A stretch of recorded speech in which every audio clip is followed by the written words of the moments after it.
You're very welcome to the Irish Political Roundup's County Councillors Caucus Roundtable with me, Roisin the Cleric. And me, Paul Brophy.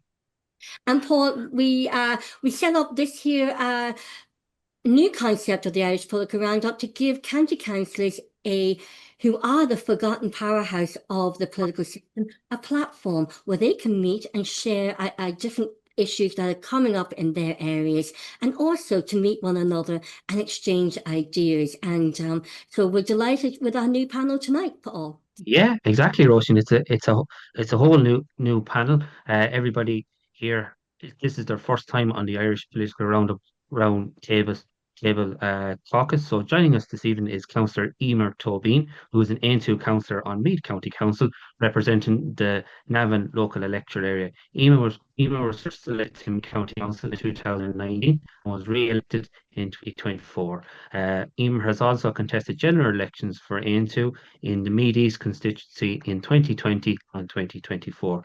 Also joining us this evening is Councillor Emer Kelly, who is an independent councillor on Roscommon County Council, representing the Athlone municipal district area. Emer was first co-opted onto Roscommon County Council in 2022, becoming the youngest councillor at the time, and was elected in her own right in 2024, topping the poll in the Athlone area. She's also the current chair of the Athlone Municipal District. And also joining us this evening is first time councillor, Councillor Declan Barry, who is an independent member on Waterford City and County Council, representing the Waterford City East local electoral area. And Declan was elected on the first count last year in June 2024. So you're all very welcome to the Irish Political Roundtable Caucus. Thank you, Paul. Thank you. Thank you. Well, what we'll do is we'll come to Councillor Emer Kelly first. Emer, what issues are coming up in your local county council? What issues are you hearing from your constituents? And what issues are you working on, or motions you're working on at the moment? Thanks very much, and firstly, thanks very much for having me on this evening. Just to clarify, I'm vice chair of the municipal area. I better not take that position away from the chair. There'll be more at the next municipal meeting, and I was co-opted in 2021. But just to clarify those little bits, I suppose quite a topical issue at the minute in my electoral area. You've probably seen it on the news. Is actually in relation to access to healthcare services. So a topical issue at the minute is the Portiuncula Hospital Maternity Unit. Now, the hospital itself, I suppose, falls outside of my electoral area, but it would be the local hospital for the entire county, almost, not just my electoral area. So that's a big topic of conversation at the minute. It's something, I suppose, that we are afraid of losing entirely. We're afraid of losing that maternity service there. So just to give people a bit of background, I suppose there was a recent decision made by the minister to move high-risk pregnancies from Portiuncula Hospital to Galway University Hospital, the maternity unit there. But it's created a lot of uncertainty around who qualifies as high risk, around access and provision of services to other women who may not, in theory or on paper, be high risk, but have the potential to become high risk. And it's created an uneasy atmosphere for both patients, staff, potential service users there. So that's a hot topic at the minute. That has been something that I've been progressing or keeping on the headlines a little bit with my other colleagues through the Regional Health Forum in particular, and at a municipal and council level as well. I suppose it's not something we can directly influence hugely, but we can advocate to the minister. We can ask questions and keep people accountable for those decisions. But it is a hot topic at the minute, and it's something we're continuing to push because we just don't seem to be getting the answers on this. The blame for the decision making is being passed around in circles, and there's a lack of clarity with regards to that. And it kind of leads on to another issue that we're experiencing as well in Roscommon. As I was saying prior to this meeting, I would be representing quite a rural area. Our only urban area would be Monksland Town, which is a rapidly growing town, and the rest of my constituency would be very rural. So we were experiencing a lot of mental health issues, kind of social isolation.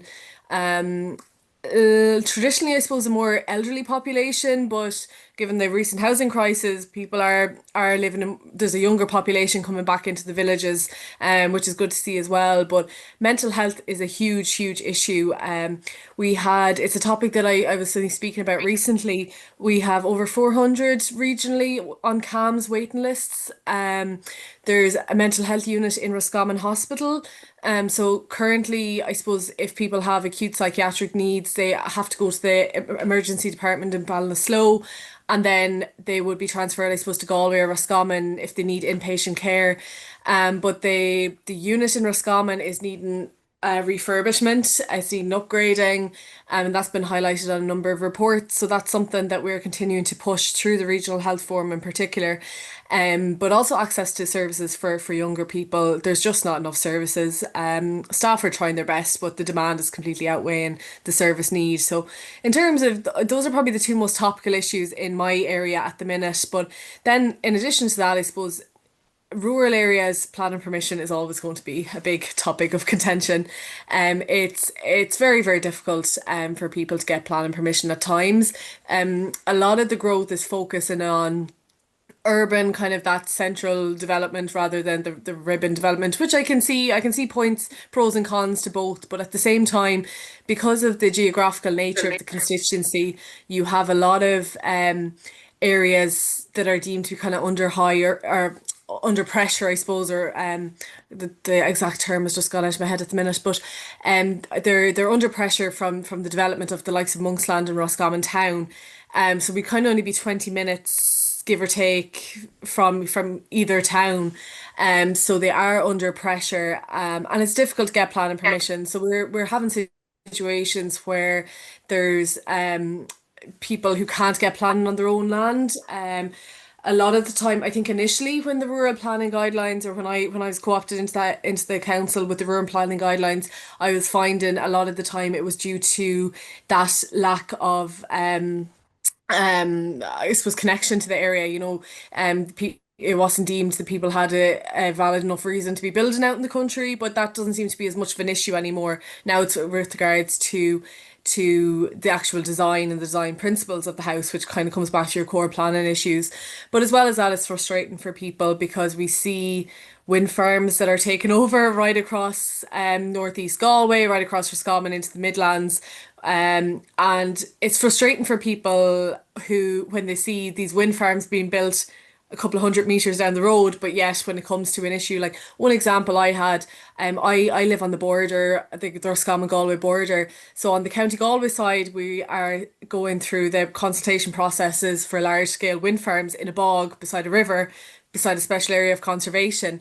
And then on exactly the opposite side of the river, on the Roscommon side of the river, we had difficulty getting planning permission for a house because apparently it was too high up on the hill. They moved the plans down the hill, then it was at risk of flooding. So, I suppose it's just a lack of transparency, or a lack of that kind of consultation or collaborative approach between planners, I think, and the public in terms of understanding what does and doesn't meet rural planning guidelines, what's acceptable, what's not acceptable, or allowing a little bit of leniency or conversation around these topics in terms of how we can facilitate people living in rural areas, because we need them. Like, we need them to keep the rural schools going, we need them to keep the rural businesses open, but also how we can do it in a sustainable manner, I suppose, that meets our wastewater systems, etc. That are under pressure as well and will need upgrading. But I suppose we're seeing situations where we have some schools in the constituency with maybe 14 students in the entire school, but then you go 20 minutes down the road to the likes of Monksland and you have schools at capacity two-story schools, which would have been completely alien to me my school was tiny. If I seen a school with a stairs in it, that would have been completely different to me. But you see those kind of schools that are at maximum capacity. Their special education classes are at maximum capacity, and then you have schools 20 minutes down the road with 14 children in them. So I think in terms of that kind of rural Ireland and those rural areas, we are seeing a bit more of a divide, and we need to kind of just focus on that as well. Yes, and I can relate that my son has just moved out to the rural community, and his road has been closed off since August because they're putting in all the electric cables for the wind turbines. And if you go up to the end of his road, it's like you're in wind turbine city. And and the road is still a muck. It's just full of muck and everything else. And like it is, the wind turbines, they're the bane of my life. That's just what I'll say at this moment in time. And two, it's good to have young people come back to the rural communities, back to rural villages and the rural areas, because that's their home. It's nice to come back home and bring life back into rural communities and the educational system and the water waste. We've been covering that an awful lot and here on the Irish Political Roundup, but it's really nice to hear what you're working on and the issues up there in Athlone and the Roscommon border. And as I well, think so. And sorry, sorry to cut across there. okay. And as well as that, like just kind of linking that back, I suppose, like, even looking at it culturally, our traditions, our values, our norms, obviously our whole cultural identity as a country is changing and it is progressing and adapting. But I suppose I work as an occupational therapist as well with a largely older cohort of patients. And I suppose the more and more patients that I see, they're not getting access to home help services because the staffing isn't there. But a lot of them will rely on that social piece. So they rely on the neighbours calling in, they rely on the grandkids coming. But as people are moving further and further away from home, so they're moving away from the rural areas because they have to move into towns and villages. The older people are now suddenly in a position where they don't have someone to run down to the shop to get them their dinner, or the local shop is closed, so they have to go half an hour now to the next nearest town, and that's forcing them then to go into nursing homes, which is creating a whole other issue. I mean, these are issues that you can go on and on for days about, but they're all things that do need addressing, and that I suppose we're continuing to try and advocate and work on locally. But do like they warrant a whole episode talking about each of them individually on their own. And sorry, Roisin, cutting across you there. Go ahead, Paul. And Emer, you brought up, and Roisin's brought up about the whole water and wastewater infrastructure thing. Are you seeing that as a big challenge in your role as a county councillor? I know they're looking at potentially giving developers a bit more leeway as regards the building of wastewater treatment plants under the supervision of Irish Water. Do you think things like that is a good step, as in create that extra capacity that's needed to build homes and, keep rural Ireland alive? I think so. Like the reality is we are with new changes, we're like relooking at zoning of lands, etc. Like the amount of houses that we will realistically need to build or are expected to be able to build, like service water and water treatment plants are reaching capacity in a lot of areas if they already haven't. I think we can't forget about them. Like they need to work and progress in unison with the housing developments. Obviously, developers and planners and stuff, I would hope will be looking at that quite closely. But yeah, like that needs to go hand in hand. There needs to be a bit more leniency in terms of where we're building them, looking at the pockets that needs them, and not forgetting about the rural areas that will need them as well going forward. So yeah, look, I think anything you can do to I suppose speed up the process or get more people involved in speeding that up, I think the better, and keep it on the ground. I'm a big advocate of everything should be local. It should be on the ground. I suppose suppose every political representative, or no matter what party you are, you're Irish, or what you think of, they know what's going on in their own area and what's needed in their own area, and that needs to be heard. That needs to be carried right up to national level, and sometimes that just gets lost somewhere along the line, which needs to be come back down. And it goes back to down to that decentralisation of local authority powers as well. It needs to come back down to grassroots level, listen to what's happening on the ground and what's needed in each of the areas. And that's really interesting. So, and it's really about the water waste and all the issues you brought up. Moving on to, we're keeping it ladies first, Declan, so apologies for that. No. Not very often we get female politicians on this program. That's it, out. Councillor Emer Toibin, you are up in Meath and the County Councillor for Aontu. What is coming up in your areas and what are you working on? Well, again, just to add, thank you very much for having me on.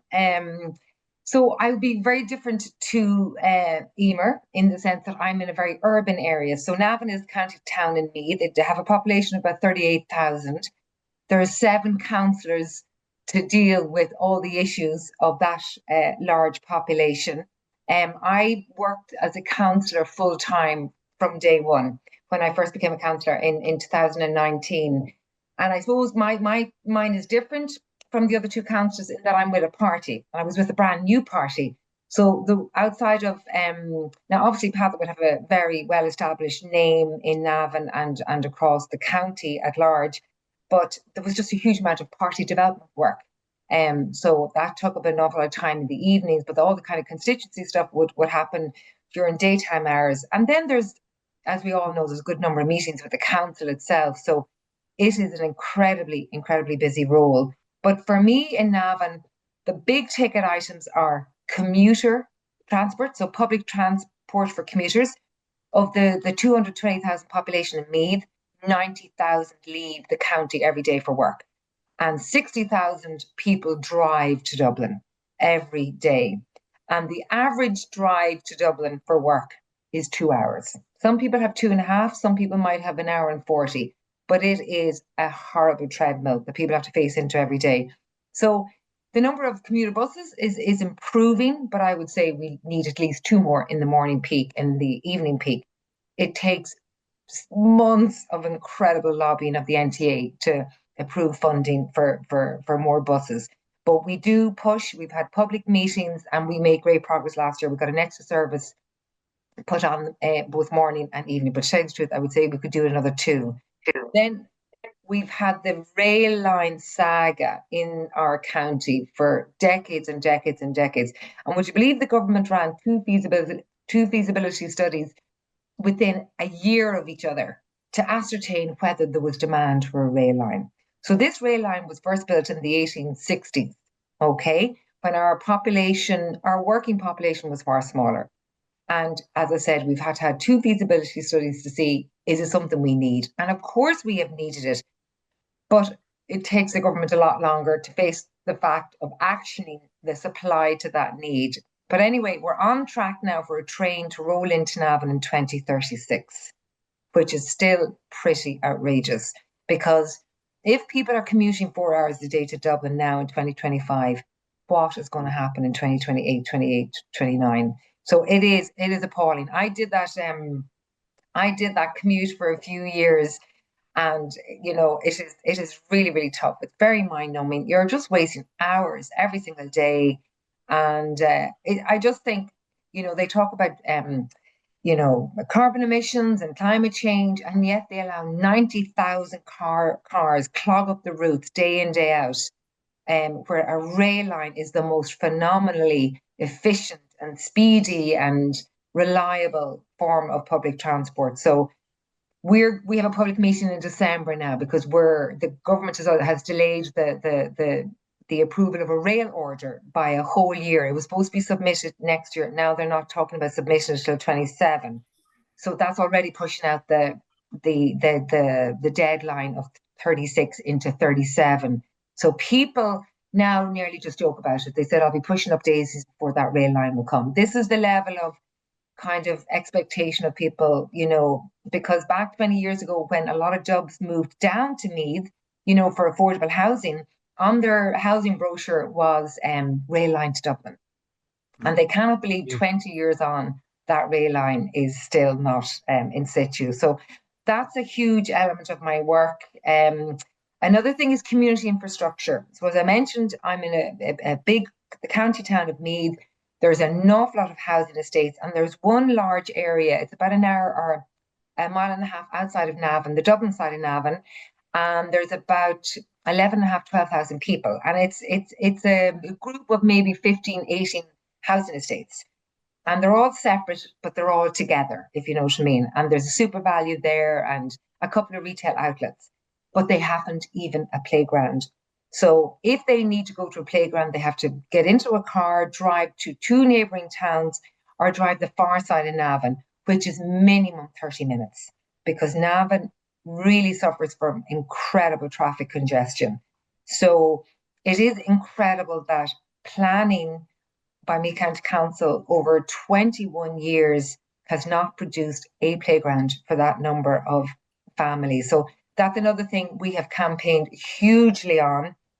And there is a light coming at the end of the tunnel. We were supposed to be presented with Part 8 planning in the future, but that playground still won't be there for another 2 years as it goes through all the different steps of the process. So it is pretty disappointing that planners, well-paid planners, dealing with modern day planning where every housing development should have some community infrastructure built into the planning. As I said, this community has been completely neglected, and Meath County Council is sick to the back teeth hearing me tell them, remind them of that fact. Do you know what I mean? Let me see other things. I suppose, like any big urban town, a lot of crime and antisocial behaviour. Meath is the most poorly resourced county in the entire country with regard to Garda resources. And this is something that's been going on for decades. It's not just a recent thing.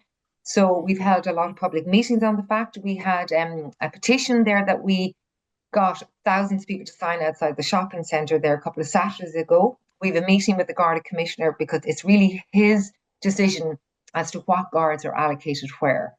So we are very excited about having that meeting and trying to drill down as to the reasons as to why Meath hasn't got proper matching Garda resources, because it's funny, all our surrounding counties have far better ratio of Garda to citizen. There are counties beside us that have double the number of Gardaí per citizen than Meath, which is incredible. And Meath is probably one of the most fastest growing counties in the country.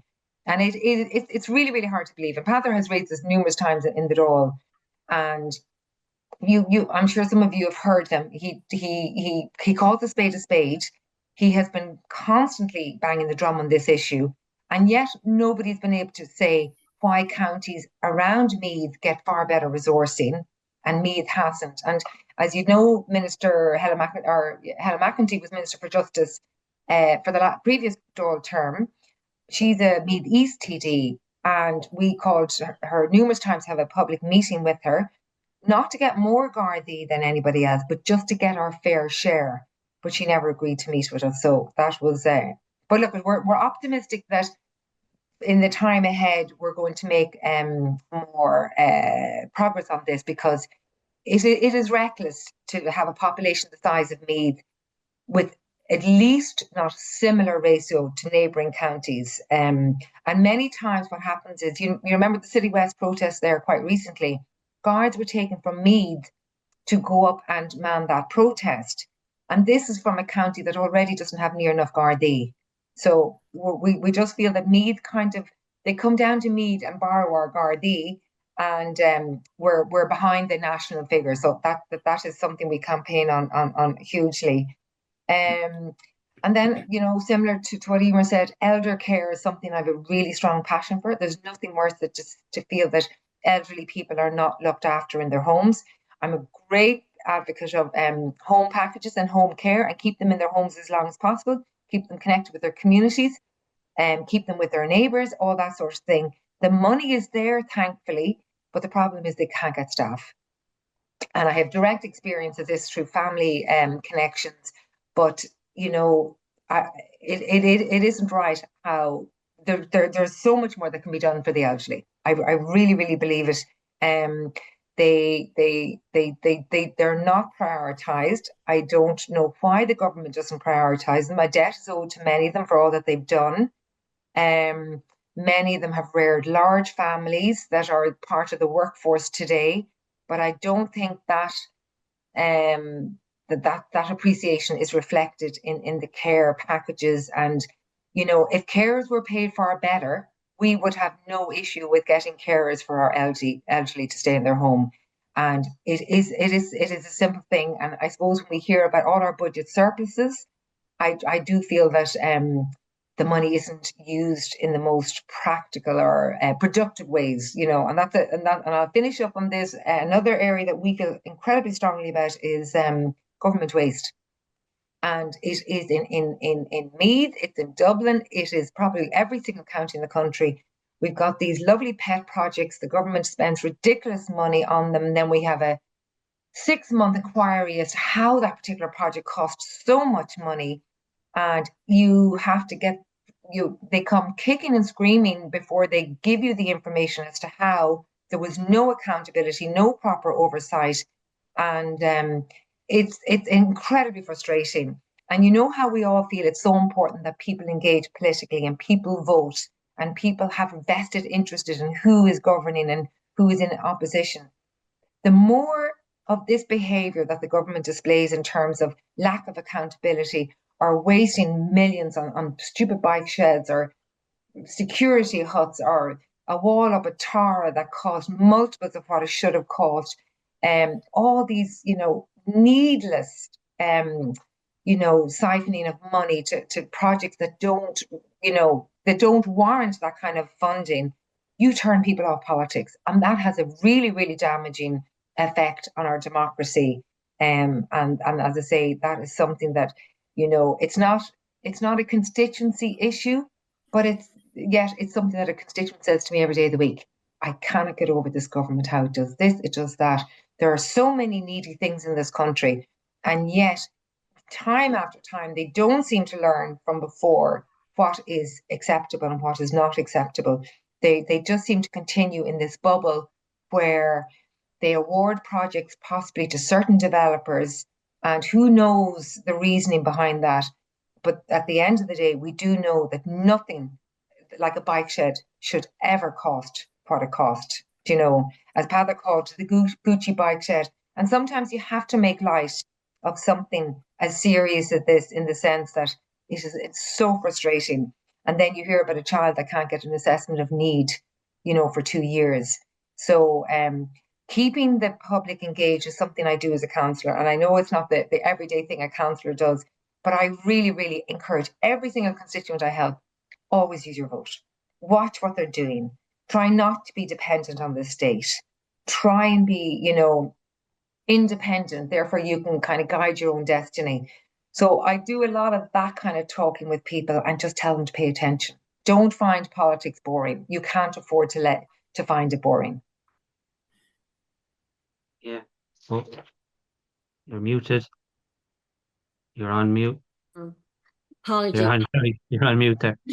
I know how many people have tried to mute me in the past. When you think about the people saying, "Oh, I have no interest in politics," I always remind them everything's political, from where you're born, from what school you go to where you're brought up, your education, where you work. Everything is politics, and all politics starts local, in your local communities, in your local post office, in your local supermarket, in your local playground. So, that's one thing I'm very, very a great advocate of, is telling people everything's politics and everything starts local. Oh, it does indeed, Roisin. Yeah, and Emer, I'm really surprised. How many did you say? Was it 60,000 people travel to Dublin every day? Right. Yeah. So 90 leave the county for work, and 90,000 people leave the county for work outside the county. So I suppose because of Meath's proximity to Dublin, less businesses set up in Meath, because they probably feel they've a greater workforce, they've greater public transport, they're near the airport, the port, all that sort of thing. So I would say Meath probably doesn't get as much foreign investment in terms of, new companies setting up every day. And it's funny, I was posting something during the week and said, Emer, why don't you advocate for more jobs to be set up in Meath so that less people have to leave Meath? I said, we can do both. We try to improve commuting options for constituents, and we obviously try, but that's not something, you know, councillors or TDs can do, attract foreign investment. That's more a council, that's a council job as opposed to a councillor job, you know. But yeah, it's huge numbers that leave, isn't it? And it would also make the work-life balance much better if you brought more jobs back into Meath and bring the family values back to the core of everything. And and volunteerism, like local sports clubs, all that is hit. When people do a long commute, they're not fit to go back out the door again. Yeah. And also people won't be paying as much in toll fees. Yeah. You know, you have 90,000 people, you know, leaving Meath by car. That's a lot of them are using the toll. So and we have two tolls. That's a lot of money coming into the state there. Yeah, we have two tolls in Meath before we even get to the M50. So Meath commuters get pretty hammered.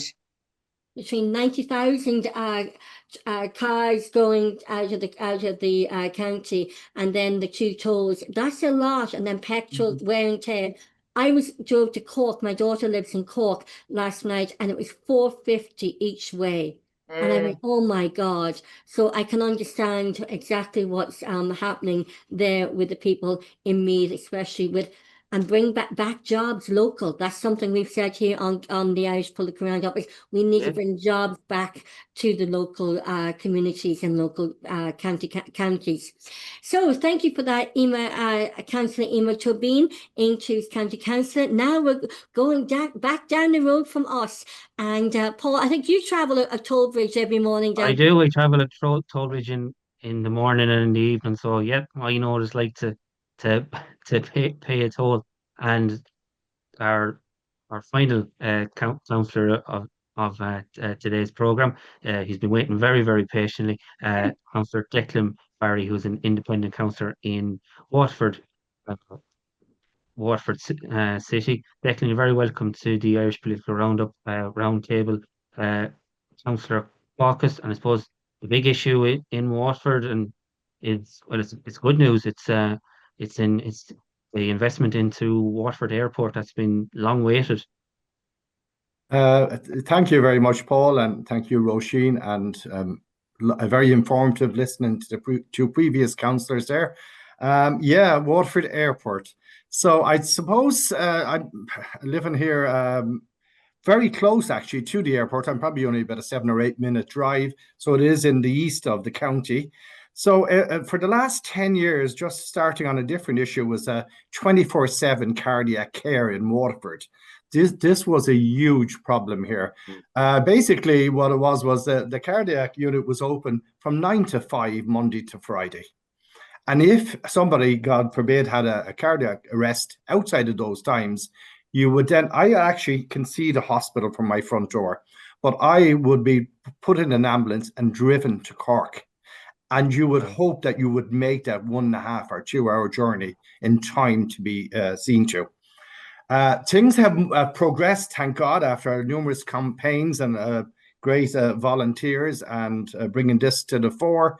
And we now moved this year to, we have 8 to 8 cover on Saturdays and Sundays also.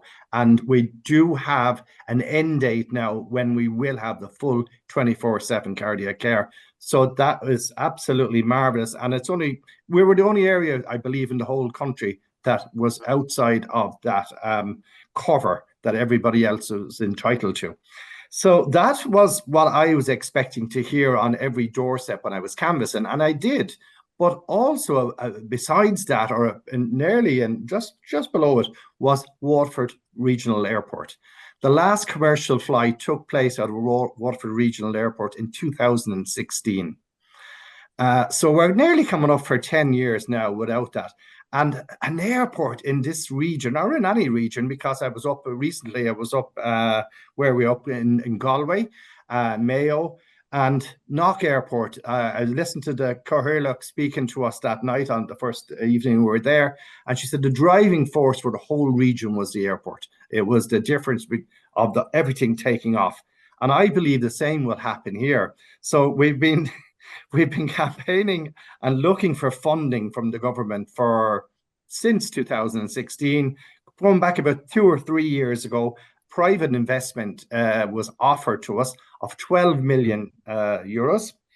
And we were looking for the same from the government in matched funding to get the project off the road. Now, we already had 3 million promised from Waterford, Wexford and Kilkenny councils as well. So the total bill being 20. But no matter, they put us through hoops, and everything they requested for it, we gave it to them.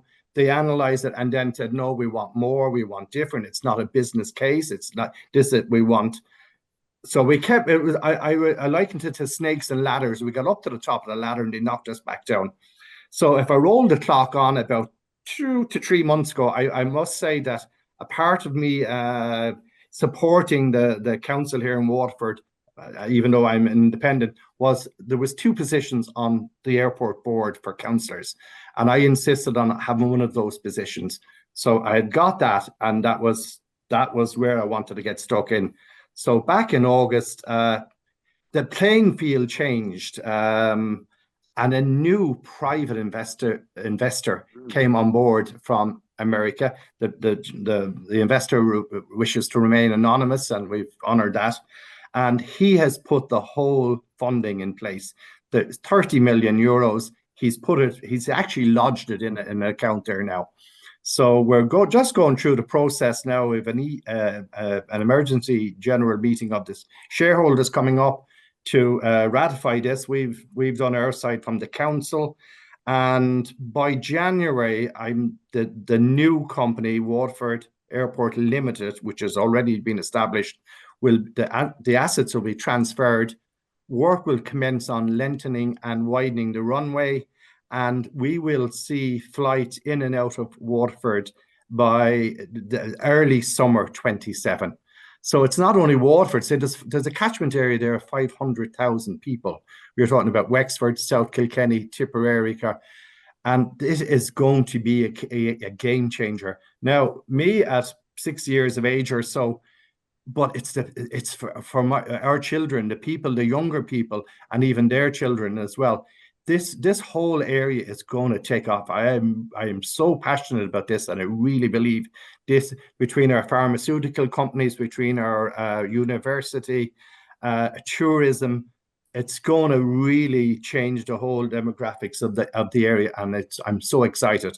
With a couple of other speakers already mentioned wind farms, probably in maybe whether a negative way or things that are coming. What we're getting here on the southeast coast of the country in the next few years, probably by 2030, is offshore wind farms. So some of these fields have been set up and they're being auctioned off.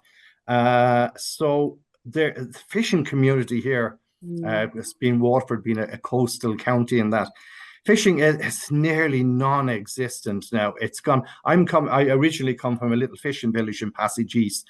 There is one boat part-time fishing there now, fishing 3 days a week. There are clams, I think it is, and that's it. But I think these offshore wind farms are going to bring an awful lot of employment and life back into areas like Dunmore, like on the Wexford coast, across in Duncannon, and so on. So that is a very positive. There is a lot of positivity here in Waterford. We also have a new sustainable transport bridge, which is started there probably 2 to 3 years ago. It will be officially opening in 2027. The bridge spans from the ferry bank Kilkenny side across to the quays in Waterford. It's 207 meters in length. Ironically enough, it actually costs 207 million, so that's $1 million a meter in layman's terms. But that will bring, again, a good connectivity to the people on the far side as well. I really would have hoped for a full bridge, well, I'm going to call it a second, it'd actually be a third. Because you mentioned toll bridges there earlier, and there is a toll bridge there on the outskirts of Waterford, but a lot of people avoid it. It's really not serving its function at all, because instead of paying the extra €4.55, they're coming in, clogging up, the city's getting clogged up. So we need to encourage people to use it more, whether it's buying off the toll or whatever it is. But that, to me, would be a huge benefit to our area. And another thing, and I suppose it's probably happening in a lot of areas, in both Emer's areas there, is active travel. So there are great plans here. We have about 6 different schemes. The first one will be, there'll be shovels in the ground now in January or so. And they, like all areas, traffic and congestion and all of that is a huge issue. Emissions from that and so on as well. So we have cycling lanes going in. We have a better transport system with bus connects and so on. Local link is there. It needs to be even greater, or the service needs to be at least doubled, in my opinion. I've got one area out in Cheek Point there, right on the coast, and there's only 3 buses in and out of there a week. And if you get a bus a week, imagine that, like a Monday, a Wednesday, and a Friday. You're leaving there at 10:30 in the morning. You're in the city at 11, and it comes back at 1 o'clock. That's really not sufficient whatsoever. Like, and you're talking about college students and so on. Safe schools to safe school zones and that. I brought our road safety officer and the head of active travel out to a school where I went to, Passage East National School, which was built in 1969. I still call it the new school, but that school does not have any footpaths or any lighting. Now, the village itself is squashed between 2 hills. It can't get any bigger. So all the population is just outside in an area called Crook, and it's expanding at a rate of knots. So out of 104 students in the school, Passage East National School, 97 of them live in Crook. So there's only 7 kids coming up from the village. But when I brought out these and we sat down with the principal there and discussed getting the school put on the safe school zone, they told us that we had missed out on applying for it during COVID. It would not be reopened again for another 3 years. And it would be 4 years after that, again, all the proper infrastructure, the pencil bollards, the footpaths, the lighting, the school crossings. So I said, you look out into the playground. Those children will be in college in 7 years' time. I came out of there so disheartened.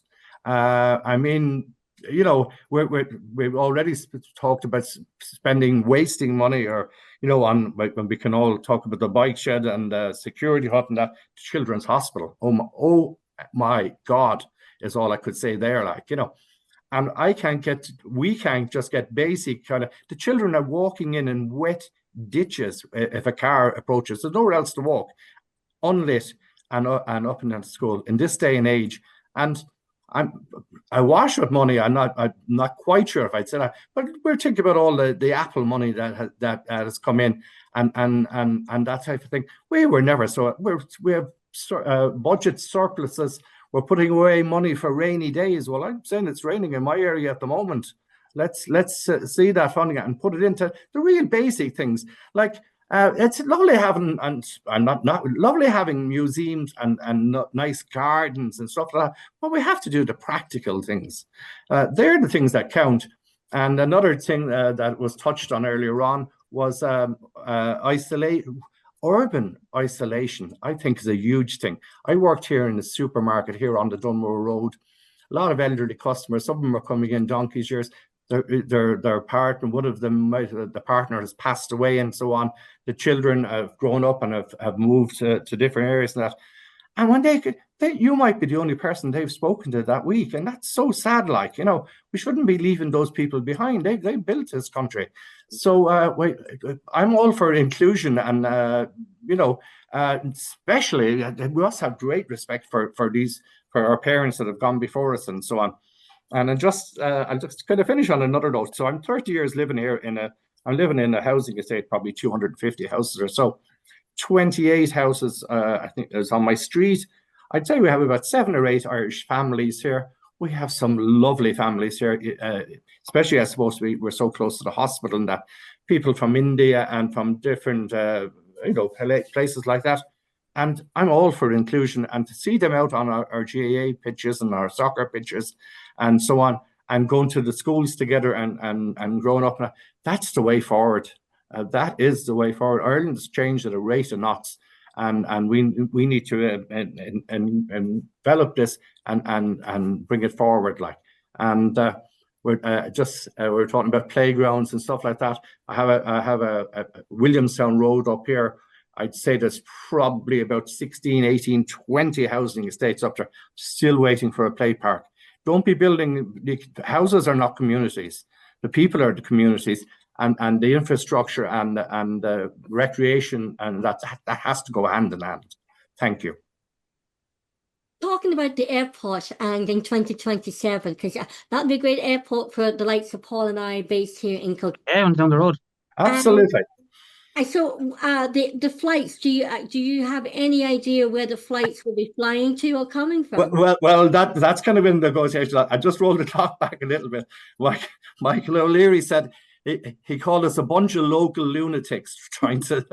So I've been called a good few things, and now I'm a lunatic as well. He said it was an hour from Waterford to Cork Airport. Well, he must be either getting a drone or a helicopter there, because there's no way you do it in an hour. He said it was 2 hours to Dublin Airport. Again, 3 hours at a push, like, you know. So yes, he's now changed his tune, because you know the way he is, controversial anyway.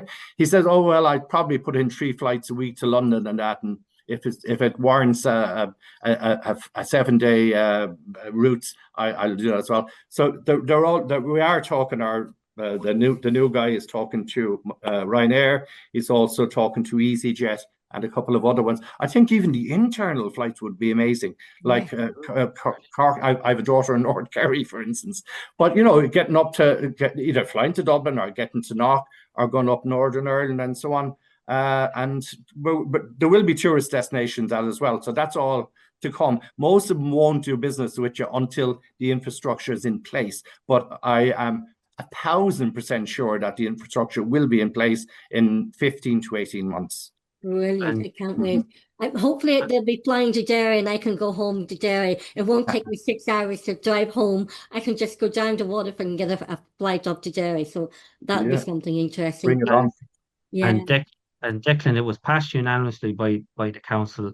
It was like 30-1, one councillor abstained. Yeah, correct. And you had my colleague on last week, Councillor, and Joe had a few reservations, but and there is a few. It's a little bit of leap of faith, all right. We had to sign over. See, the current airport is operating on land that are leased from Waterford City and County Council.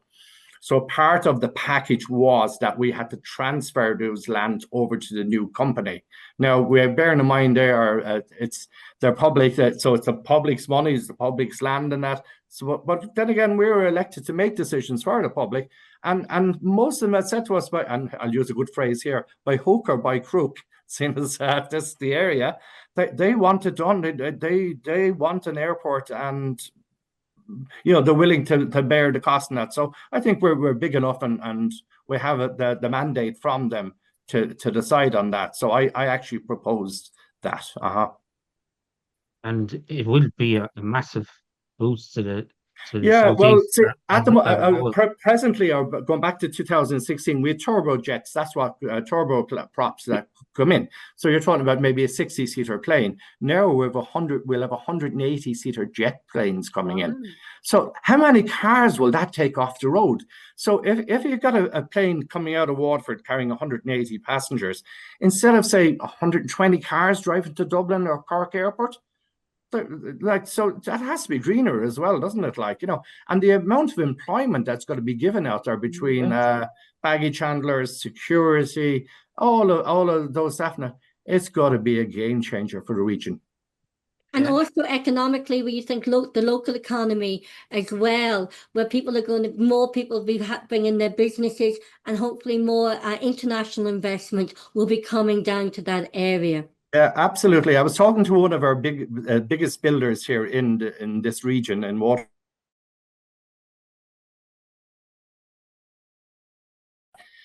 And he tells me, and I would have expected anyway, one of the top 3 questions, just say the IDA are bringing in foreign investors that are thinking of setting up in different parts of Ireland, and they come maybe down here to the southeast. one of the top 3 questions they'll ask is, do you have an airport?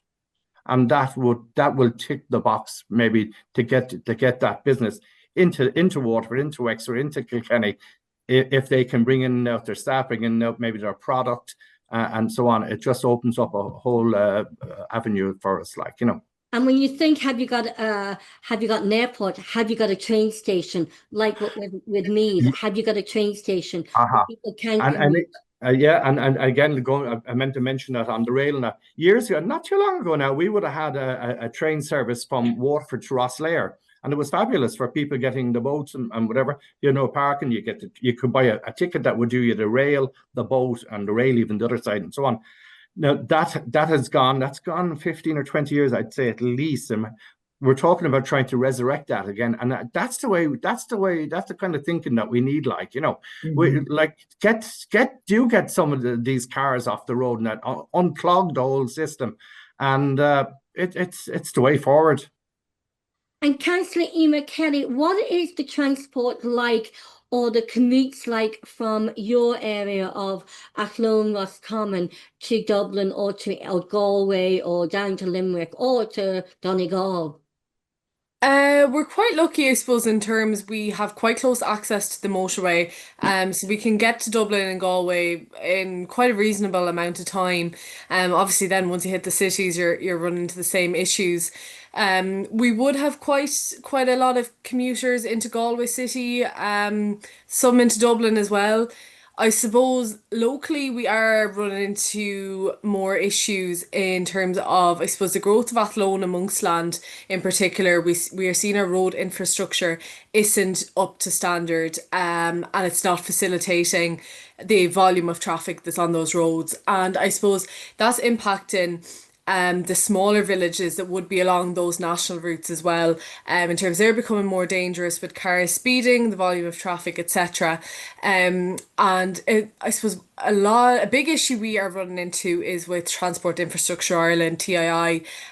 We are finding it very, very difficult to get engagement with TII. They just aren't willing. We've got multiple letters back to a municipal area level, stating that they wouldn't meet with the municipal area, that they will only meet with the that they will only kind of engage with the full council. Now look, there's one road in particular we have, the N60, but like we have eventually got a report done on that, but it just shows that the road itself isn't up to standard. But then you look at a national level, and funding for better routes then have been pulled. And even going back to what the others have been saying about the rail system and the rail networks, our rail networks 100 years ago were better than they are today. You know, there's railway lines being turned into greenways, which, yes, is great for recreational purposes, etc. But the reality is, if I need to get to Dublin, I'm not going to cycle on a greenway. I want to get to Dublin as quickly as possible. So, you know, if the trains are there, or the commuter routes are there, say, for example, I was looking up, I have a friend in Tipperary. I was looking up how will I get public transport down to Tipperary, for example, because I wanted to leave the car at home. And it was taking something crazy like 7 or 8 hours with the amount of transfers and etc. that I had to do. So in those situations, there's no option but to take a car. And I suppose that's okay because I drive, but I have no option every day only to drive to work. If I'm going to Galway, I have to drive 20 minutes to get some form of public transport to get to Galway. So, you know, going back to the terms of sustainability, active travel, environmentally friendly options, we're so far from a stage where we can leave the cars at home. Like, that is not feasible in the majority of areas. So, you know, sometimes we need to admit that maybe we need to take a couple of steps back, look at what we've done in the past in terms of our rail networks, our transport networks, and say, okay, look, maybe we need to actually invest more into networks. So we're working, like, even Donegal hasn't got a train station at all, I don't think. Correct me if I'm wrong, there might be one in the county, but as far as I'm aware, there's no train station at all. And that's well outside my area, but that's just one example. Like, that's a major tourist spot. Like, if you're going up to Donegal, you have to get a bus, or else you're driving. So, you know, we're missing out on so much potential in terms of tourism and what we have to offer as a country, but also in terms of our daily living, our contributions to environmental sustainability, etc. And we are a long way off that in rural areas anyway. And Councillor Emer Toibin, you know, you have two tolls. You're the people from your constituency have to pay 2 tolls to get into Dublin with 90,000. You add that up, 90,000 people going through them 2 tolls. Where's the money going from them tolls? Is it going back into the communities, or where's it going? Well, I suppose one toll would be about 15, 20 kilometres from the Meath-Dublin border. And then the other toll would be further north. You might say midway, you know, midway in the county of Meath. So, you know, because Navan is county town, there's a bigger number of commuters from there. So not everyone has to pay 2 tolls. But anybody living in Cllrs and north of Cllrs, if they're driving to Dublin, they either try and go country roads and take a longer commute most possibly, or take the main road, take the motorway. So as I say, that's a pretty savage cost. And then if they need the M50, if they work anywhere in the south of the city, then that's another one. So no, those tolls do not go anywhere back to the community. As you know, that money is collected. Some of them are owned by private companies now at this stage, and you know, the government would justify that in the sense of where public-private partnerships had existed, that's used as tax revenue to provide services here, there, and everywhere. But in the case of the M50, that bridge is paid for. So I do think it's I think it's a really shoddy thing to do, to tax people who on their way to work. And we have carbon taxes. Fuel is incredibly expensive. Because we don't have an adequate public service, people are having to drive. So it's a little bit about shoot ducks in a barrel. It's like the people have no way to avoid all these extra costs. And I think it's really, really shoddy. We are actually planning a campaign on that because, you know, you don't mind paying your fair share of tax in certain areas, but this is like hitting the same people, you know, 3 times or 4 times. And it, you know, if that money was really been put to good use, you could swallow the pill a little bit more easily. Yeah, because everyone feels, who I speak to feels they are taxed out. And you know, where's the money going? Where's the money going? What are they getting for their taxes? And yet you have the government waste. Maybe we do need a Doge here in Ireland to see where is the money going? Where is it going? And how can we bring the money back to our local county councils, where then it can go back to the local people? And you know, it's really should the government buy back the tolls from the private companies? Because why should they be? And are the private companies Irish? Is the money and the revenue going back into Ireland, or where is it going? I think we need transparency on that. Well, we've got another 5 minutes left. So what 5 or 6, we can do 10 minutes. We usually give 10 minutes back to the county councils. Well, we give you the floor to talk to one another if you have any questions for each other. Okay, Thanks, Roisin. Yeah. So does one of the Emers want to bring up anything, or? I suppose it's interesting to hear that although I suppose between the rural urban areas, we're all different parts of the country, that although we all have different issues, in a way some of them are all quite similar as well, you know, in terms of the public transport, in terms of Cllrs, like social interactions, etc., business, commuting, infrastructure. Like at the end of it all, like it's raising a lot of points that are needed to look at a national level, in terms of how we're allocating our resources and how we can better do so. So you know, I think it's great to have a broad range of people on the chat as well, because it's useful to hear what's going on in other parts of the country and to see that I suppose we're all coming from slightly different perspectives, but quite similar as well. Yeah, and it's very important that we, as we move forward or attempt to move forward, that we bring everybody with us, that people are not left behind, the people that are living out in rural parts of our county, people that are living out on the coast. I was very shocked when I raised this only recently at a council meeting. about coastal erosion, because Waterford being a coastal county net. And the answer I got from the executive was that they would take no action regarding coastal erosion unless it affected private dwellings or public roads. So agricultural land or coastal, they can be washed away. That's where we're not taking control of that. And I think that's very, you know, I'm very disappointed. The rest of the councillors were all shocked even at this response, like, you know. I would find that shocking, Declan, and that's news to me. But then when I think about it, the costs would be astronomical. Yeah, well, I understand that. But like I walked down around areas where I grew up in, and as I said, I lived out on the coast for 30 years. And only in the last just 12 months or so, I've been out again and I've been walking out. And I'm seeing where did all that land go? How the whole landscape has changed. But I was down in Wexford, and I saw work that they'd done down in Courtown and places like that, at least to attempt to keep back some of the coast, or to slow the process and so on. Whereas my council were washing their hands and saying, "You're on your own," like, you know. Yeah. Well, you'd imagine there, Declan, that the cost of not doing something now will lead to greater costs in the long run. Absolutely, so, yes. It doesn't make sense. But just something there, Emer, you were talking about the maternity services near you in the Portiuncula Hospital. Like in Navan, the government has tried to close our A&E 7 or 8 times. And Cllr headed up that Save Navan Hospital A&E campaign. And we have got people on the streets 5 or 6 times, 10,000 people each time. Now, it takes phenomenal work to persuade 10,000 people to give up 3 hours or 2 hours on their Saturday.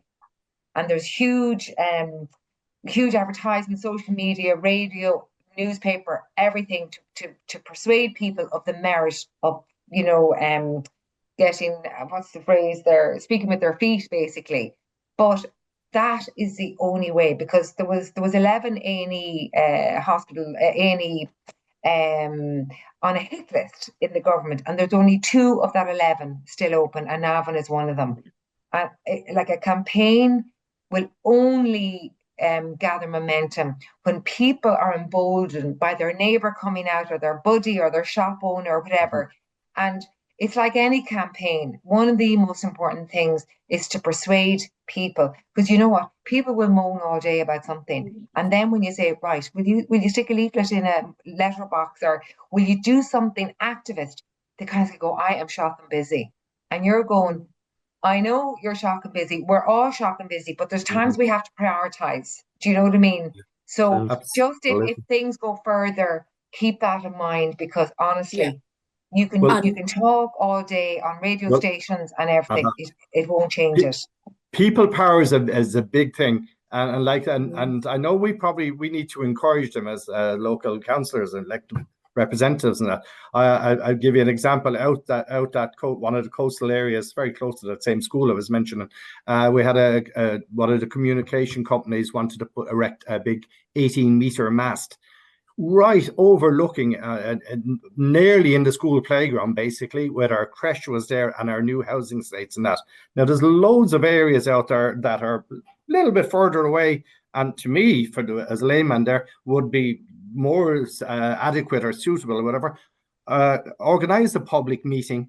I would say really 3/4 of the area showed up to the public meeting. We discussed it, had a second meeting. We hired a planning consultant down to appeal it, and we encouraged and enabled the people how to do a submission. The younger people were fine because we're doing it online. We actually allowed the older people to bring them to us, paper even versions, and we brought them in ourselves. 93 submissions in total we had against this, and we lodged it. And Waterford City and County Council rejected the planning application.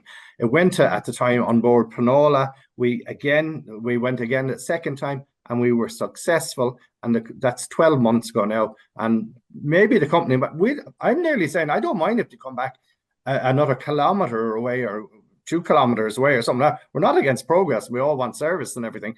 But this was a purely commercial reason. but it really helped to bring all the community together. And a lot of new people that had moved into the area, they've now got connections, and they met at the meetings and that, and now they're interacting, and there's positivity came out of it, like, you know. And there is, and just in terms of the Portiuncula, like there's huge community support behind this, and there's been massive protests, and there's petitions, there's requests from Galway, Roscommon sides, every possible forum that we can bring it up and request engagement. It is happening. It's happening on the ground. It's happening from maternity staff internally as well.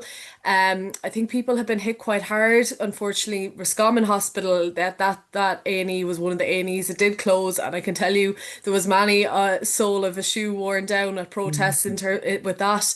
And then I suppose another one you had there, St. Bridget's, the psychiatric hospital that would have been in Ballinasloe. And look at all these things obviously did need upgrading and that, but I think at the end of it all, like it's investment that these facilities needs. They don't need, okay, there's an issue, let's close it down completely. It's investment in the infrastructure we need. Like closing down services is not working. Our population's growing, it's getting more complex. There's we've seen it, like I work in a hospital myself, people coming in from Ukraine, other nationalities, people that we don't even speak the same language, translators, everything's becoming more complicated. So closing the services isn't the answer.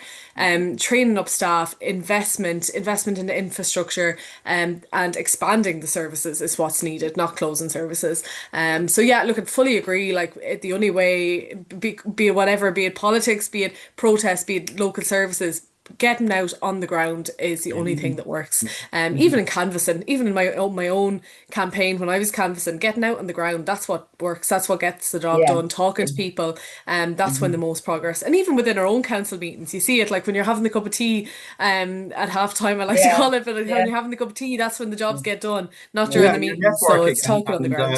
And then you're getting maybe like-minded people, and then and getting a kind of a plan of action, and it works because I find sometimes you bring up what you find are important issues, and you get an answer back, and they're hoping then you might go away and they will forget all about it.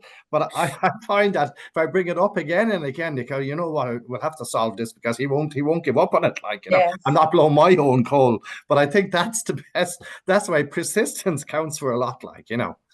Yeah. And that goes to show you is that all politics starts local, and it's about bringing all politics back to local county councillors, where you can see what's happening, what your locality and your district and your constituents needs, getting it out there, feeding up the chain, but to the Dáil Éireann, to the legislators up there. But most important too is bringing it back to local and we've seen it now, bringing it back to boots on the ground with local people being involved in what's happening in their local communities.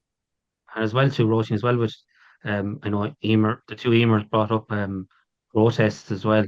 One, and Declan, you brought up the 24/7 cardiac campaign in Waterford. When it comes to health in particular, that is the one service. So there's probably two services in our life: education and health. They are the two services that every person in this state will have to use at some point in their time, and their families and their close friends. So health is an absolutely massive and like the person mobilize people on that. The person that's living in Donegal is just as important as the person that's living in Howth or Bray or any other part of the country. Everybody should be entitled to equal services. Yeah. And again, you talk about education and health, transport. You can't get access education or health if we don't have the proper transport infrastructure there. Well, this has been a very fast hour, like they all are becoming here on the Irish Political Roundup's Caucus Roundtable discussion. We'd like to thank you all for coming on. Councillor Emer Toibin from Aontu, Councillor Emer Kelly, Independent, and also Independent Declan Barry from Waterford. Thank you so much for taking the time out of your Friday evening to come on the Irish Political Roundup's Caucus Roundtable. Thanks, guys. Thank you. Thank you. Slán. Slán. I just